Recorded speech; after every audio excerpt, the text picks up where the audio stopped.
Mathématiques, leçon 14, classe de 6e, les angles, type et mesure. Il y aura aussi une utilisation du rapporteur. Les angles, classe de 6e, nous allons voir des figures explicatives. Tout d'abord l'essentiel.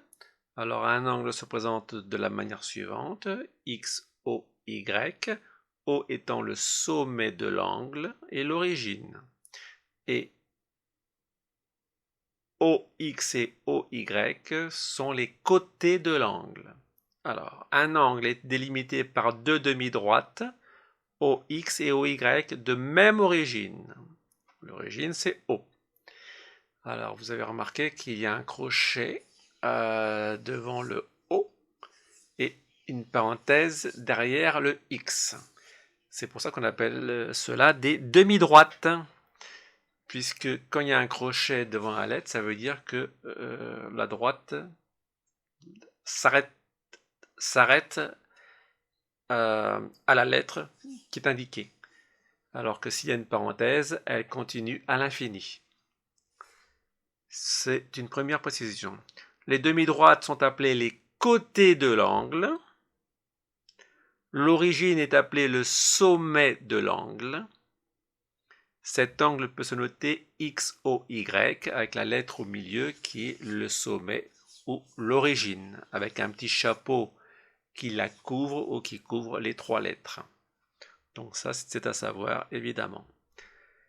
Nous allons voir ici quatre types d'angles à connaître, quatre mesures d'angle à connaître. Il y a l'angle nul, qui est égal à 0 degré.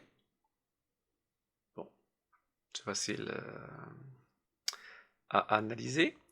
Il y a l'angle droit AOB qui est égal à 90 degrés. 90 degrés, l'angle droit.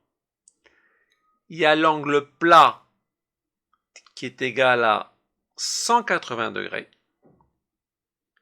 Et enfin, il y a l'angle plein qui est égal à 360 degrés.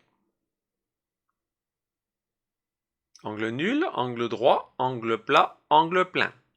Vous devez connaître ces mesures et savoir les reconnaître. Nous allons voir quatre types d'angles. Il y a l'angle saillant. Alors, un angle saillant est plus petit que l'angle droit. Donc, il est plus petit que 90 degrés. Alors qu'un angle rentrant est plus grand que l'angle plat, c'est-à-dire plus grand que 180 degrés, et plus petit que l'angle plein. Donc, il est compris entre 180 degrés et 360 degrés. Angle rentrant. Un angle aigu est plus grand que l'angle nul et plus petit que l'angle droit. Donc il est compris entre 0 et 90 degrés. Ça s'appelle un angle aigu. Et un angle obtus est plus grand qu'un angle droit et plus petit que l'angle plat. Donc il est compris entre 90 et 180 degrés. Évidemment, à connaître par cœur. Donc ça, dans un contrôle, vous aurez à reconnaître chaque type d'angle avec les précisions qui le concernent. Voilà, c'est fini pour les angles. Nous allons voir juste après comment utiliser un rapporteur.